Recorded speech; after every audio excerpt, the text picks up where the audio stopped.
크리스마스에는 세 가지 놀라운 사실이 있었다 그렇게 말했습니다. 첫 번째는 영원하신 하나님이, 제한이 없으신 하나님이 사람이 되신 것. 그리고 두 번째는 동정녀에게서 처녀에게서 태어나신 것. 그리고 마지막으로는 어린 마리아가 모든 것을 믿음으로 받아들인 것입니다. 하나님께서는 예수 그리스도를 세상에 그냥 보내지 않으셨습니다. 오랫동안 예언을 통해 준비하셨습니다. 어느 때에, 어느 민족에게, 어느 가정을 통해 보내실지를 준비하셨습니다. 그리고 하나님께서는 세상에 알려지지 않은, 숨겨져 있는 한 평범한 어린 마리아라는 여인을 통해 세상에 구주를 보내셨습니다.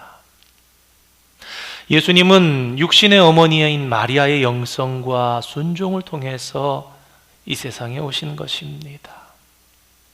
마리아의 아버지의 이름은 요아킴이고 어머니의 이름은 안나입니다. 그런데 마리아는 어렸을 때 고아가 된 것으로 학자들은 그렇게 추정합니다. 마리아라는 이름은 히브리어로 미리암인데 이것은 모세의 누나였던 미리암과 같은 이름으로 그 뜻은 아주 쓴 모략이라는 뜻입니다. 이스라엘 사람들은 이름을 지을 때에 당시의 배경이나 상황을 담아 이름에 짓는 습관이 있었다고 합니다. 그러니 마리아라 이름을 지었다라는 것은 당시 이스라엘 백성들의 고통스러운 역사를 말한다, 그렇게 이해할 수 있겠지요. 오늘은 허락해 주신 말씀을 통해서 어렸던 마리아의 믿음, 순수했던 마리아의 순종, 그 마리아의 크리스마스에 대해서 잠시 함께 생각해보고 도전받으려 합니다. 성경 누가복음 1장은 마리아의 믿음과 순종을 설명하기 위해서 먼저 그녀의 친척이었던 엘리사벳과 사가랴에 대한 이야기를 우리에게 먼저 소개하고 있습니다. 사가랴는 제사장이었습니다. 그런데 그의 아내 엘리사벳은 아이를 낳지 못하는 여인이었습니다. 어느 날 사가랴가 자기 반열에 따라서 제사장의 직무를 감당하기 위해서 예배를 위해 성전에 들어갔을 때에 천사가 나타나서 이렇게 말합니다. 내 아내 엘리사벳이 내게 아들을 낳아주리니 그 이름을 요한이라 하라. 그가 주의 길을 예비하는 선지자가 될 것이다 라고 예언하였습니다. 그러나 천사가 와서 이야기하였음에도 사가랴는 천사를 보고 무서워하며 그 예언을 믿지 못했습니다. 우리가 잘 아는 것처럼 그는 제사장입니다. 그렇기 때문에 천사의 역할을 그는 익히 잘 알고 있었을 것입니다. 그런데 막상 제사장인 그의 눈앞에 처음으로 한 번도 경험하지 못했던 천사가 나타나자, 영적인 존재가 나타나자 받아들이기 어려웠고 천사를 통해서 전해준 하나님의 계시도 믿지 못했던 것 같습니다. 그래서 아이가 태어날 때까지 말을 하지 못하게 되었습니다. 그것이 너에게 증거가 되리라. 사람들이 아이가 태어나지요. 아이의 이름을 무엇이라 할 것이냐 그랬더니 서판을 달라 그래가지고 이름을 천사가 말해준 대로 요한이라 그렇게 적으니까 그의 입술이 풀리고 하나님을 찬양하게 되었습니다. 그러나 마리아의 반응은 이와 대조적입니다. 마리아는 놀라기는 했지만 불신앙적인 태도로 대하지 않았습니다. 하나님께서 하시는 일을 그녀는 열린 마음으로 받아들이고 순종했습니다. 28절 말씀을 보면 천사가 마리아에게 가서 이렇게 말합니다. 은혜를 받은 자여 평안할지어다. 주께서 너와 함께 하시도다.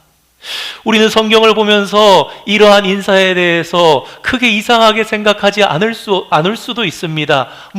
당연히 그런 것 아닌가 그렇게 생각할 수 있습니다. 그러나 은혜를 받은 자여, 오늘 28절에 은혜를 받은 자여 라는 표현은 아무에게나 아무렇게나 주어지는 그런 인사가 아닙니다. 하나님의 특별한 계획과 선택을 받은 사람에게 주어지는 표현, 은혜를 받은 자여. 천사가 말합니다. 30절에서 33절 말씀입니다. 무서워하지 말라, 내가 하나님께 은혜를 입었느니라. 31절부터 33절까지 한번 띄워주시겠습니까? 함께 읽겠습니다. 보라, 내가 잉태하여 아들을 낳으리니 그 이름을 예수라 하라. 그가 큰 자가 되고 지극히 높으신 이의 아들이라 일컬어질 것이요, 주 하나님께서 그 조상 다윗의 왕위를 그에게 주시리니 영원히 야곱의 집을 왕으로 다스리실 것이며 그 나라가 무궁하리라. 아멘. 방금 읽은 이 네 구절의 말씀은 사실은 구약의 선지자 이사야서 속에 수많은 메시아에 대한 예언들을 함축하여서 천사가 마리아에게 이야기한 것입니다. 다시 말해 아주 굵직굵직하고 놀라운 일들에 대한 예언입니다. 그런데 마리아는 이 놀라운, 이 엄청난 말씀들을 천사로부터 듣고도 마침내는 담대하게 모든 것을 수용합니다. 풀어서 한번 생각해 보겠습니다. 마리아가 천사에게 묻습니다. 나는 남자를 알지 못하니 저는 처녀인데요, 어떻게 이런 일이 있을 수 있습니까? 그러자 마리아에게 설명하고 설득해 주십니다. 그녀가 받아들이기 어렵다는 것을 알고 계신 하나님께서는 미리 마리아에게 그녀가 알아들을 수 있게 알려주신 것입니다. 그렇습니다. 성도 여러분, 하나님께서는 설명도 없이 무조건 밀어붙이기만 하시는 분이 아니십니다. 선지자들에게 특이한 행동들을 부탁하실 때도 하나님께서는 그 까닭을 말씀하십니다. 일반적으로 믿음의 영역에는 이해가 포함되어 있습니다. 믿음의 자세, 태도도 중요하지만 내용도 중요한 것입니다. 그러므로 이해할 수 없는 믿음의 영역을 하나님께서는 우리에게 설명해 주십니다. 그리고 마리아의 믿음을 돕기 위해서 다시 한번 천사가 대답합니다. 우리 35절에서 37절까지 말씀 함께 한번 읽어보겠습니다. 천사가 대답하여 이르되 성령이 내게 임하시고 지극히 높으신 이의 능력이 너를 덮으시리니 이러므로 나실 바 거룩한 이는 하나님의 아들이라 일컬어지리라. 보라, 내 친족 엘리사벳도 늙어서 아들을 배었느니라. 본래 임신하지 못한다고 알려진 이가 이미 6달이 되었나니 대저 하나님의 모든 말씀은 능하지 못하심이 없느니라. 아멘. 성도 여러분, 우리도 전능하신 하나님께서 하시지 못하실 일이 없다는 것을 머리로는 받아들입니다. 아멘 합니다. 그러나 막상 삶 속에서 전능하신 하나님의 능력이 요구되는 일이 벌어지면 잘 믿으려고 하지 않을 때가 많습니다. 구약 성경에 아이를 낳지 못하는 여인이 여러 명 나옵니다. 그랬는데 하나님의 능력으로 아이를 낳은 사례들이 있지요. 대표적으로 아브라함과 사라를 들 수 있을 것입니다. 그들 부부는 나이가 들어서 아이를 낳지 못하는 상태였습니다. 만약에 아브라함이 하나님께 순종해서 가나안 땅에 들어갔을 때 그의 나이가 75세일 때, 그의 아내 사라의 나이가 65세일 때 아이를 갖게 하셨더라면 더 좋지 않았겠습니까? 그런데 그때는 그래도 아이고 사라가 많이 늦었네, 아이를 낳았구나, 그럴 수 있습니다. 그러나 하나님께서는 아브라함이 100세가 되었을 때, 사라의 몸이 죽은 것처럼 되었을 때, 경수가 끊어졌을 때, 이미 그것을 그녀도 다 알고 있는 메마른 몸과 같은 거기에 하나님께서 약속의 아들 이삭을 주셨습니다. 그러니 어떻게 됩니까? 아브라함과 사라뿐만 아니라 너무너무 이상하다, 저 부부가 어떻게 아이를 낳았지? 들어보니 하나님께서 약속으로 주셨다는 것입니다. 사무엘의 어머니였던 한나도 아이를 낳지 못했던 여인입니다. 그러나 아이를 낳았습니다. 또 앞에서 잠시 언급드린 사가랴와 아내 엘리사벳도 의학적으로 아이를 낳을 수 없는 상태였습니다. 그렇다면 하나님께서는 왜 아이를 낳지 못하는 여인들이 아이를 낳을 수 있도록 하셨던 것일까요? 여러 가지 이유가 각각 있을 수 있겠지만 가장 큰 이유 중에 하나는 바로 그들의 믿음을 돕기 위해서입니다. 아브라함에게 그 증거가 되는 거죠. 그 믿음이 되는 것입니다. 약속의 하나님께서 약속을 이루셨다라는 것입니다. 우리가 이러한 성경 말씀을 읽고 묵상하는 이유도 거기에 있습니다. 전능하신 하나님의 능력이 이 시대에도 역사하고 있다는 것을 때때로 믿지 못하는 우리들이 말씀을 읽고 성령 안에 묵상하면서 믿게 되기 때문입니다. 사랑하는 성도 여러분, 오늘의 말씀을 받으면서 우리도 하나님의 역사와 능력을 믿고 마리아처럼 순종할 수 있는 그런 성도가 되시기를 주님의 이름으로 축원드립니다.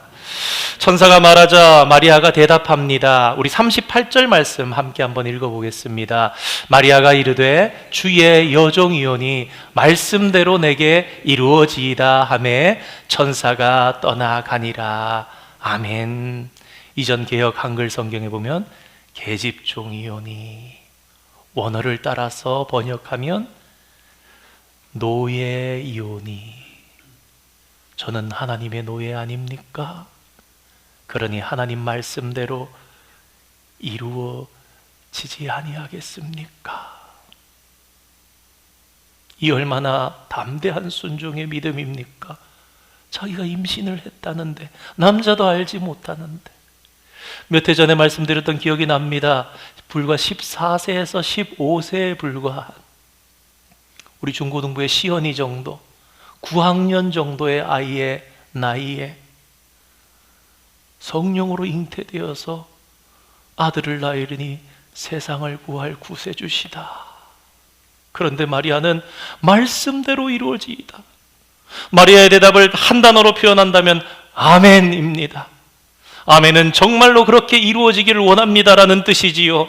사랑하는 성도 여러분, 우리의 아멘도 마리아의 아멘처럼 진실하다면 전능하신 분의 능력이 오늘 우리의 삶 속에도 임하는 역사가 나타나실 줄 믿으시는 여러분 되시기를 축원드립니다. 아무리 메시아의 탄생이라고 하지만 여러분, 처녀가 임신을 한다는 것, 그 사실을 마리아가 받아들이기는 대단히 어려웠을 것입니다. 아니, 이해가 안 됐겠지요. 이해가 안 되지만 그런 하나님을, 능력의 하나님, 전능하신 하나님을 믿었겠지요. 여러분 한번 상상해 보시기 바랍니다. 죽었던 자가 살아난 경우는 있었는데 역사 가운데 처녀가 임신한 일이 사실적으로, 거짓말이라면 몰라도 사실적으로 한 번도 없었던 일 아닙니까? 만약에 정혼한 요셉이 믿음으로 받아들이지 않았다면 마리아는 돌에 맞아 죽었을 수도 있습니다.